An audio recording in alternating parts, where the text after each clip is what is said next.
So this company called PCCI helped me get on my feet.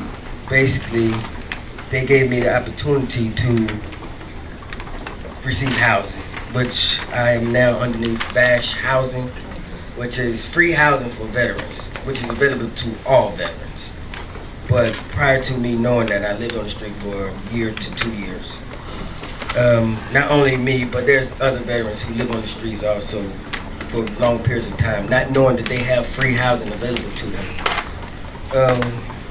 Once I received the housing, I was able to get back on my feet. But being homeless, you go through a mental stage of depression and anxiety and other mental issues. So once I got back into my own place and I was able to get a job, I had to then mentally make myself ready to transition back into being a civilian, which is a person who's not in the military. It was difficult, but through time and through the care of other veterans who helped me out, talked me through the situation, I built myself up mentally, and I was able to stabilize myself. And through PCCI, I got with United Way, which they gave me the opportunity to go out and reach other veterans and give them the same opportunity that veterans gave to me. So now that I'm in a position to give back the same opportunities that were given to me, I appreciate and I love my job very much, and I can now say that I'm back on my feet, and I like myself.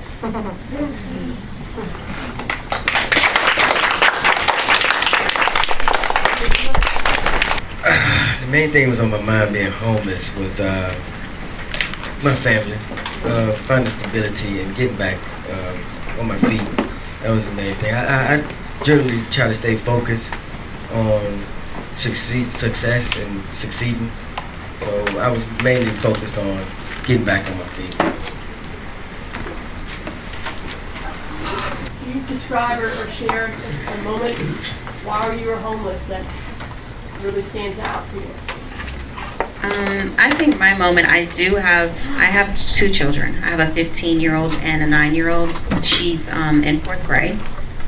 I think my moment was my daughter, she was going to school, and her teacher called me, and she was like, her name is Nisha. She said, Nisha came to school and told us that she's in transitional housing.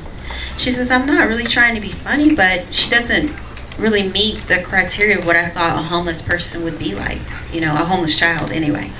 And so, that just goes to show you that homelessness, the face of homelessness is changing.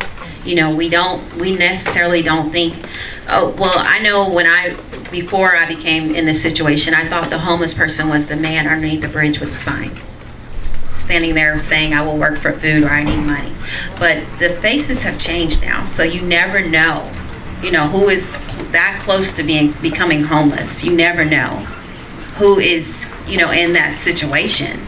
You just don't know. You could be it could be the server at the restaurant. People that are homeless, they work.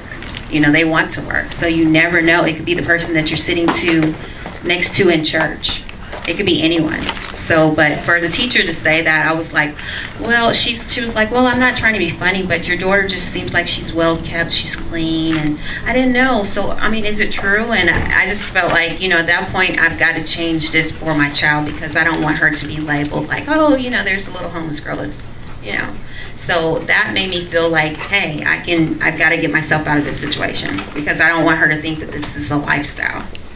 I want her to understand that this is just a transitional phase that we're going through.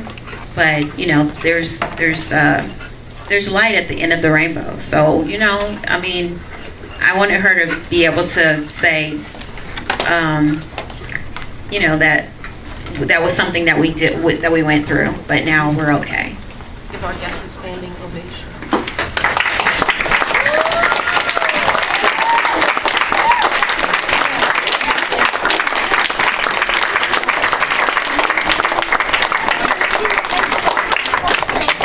Thank you. So,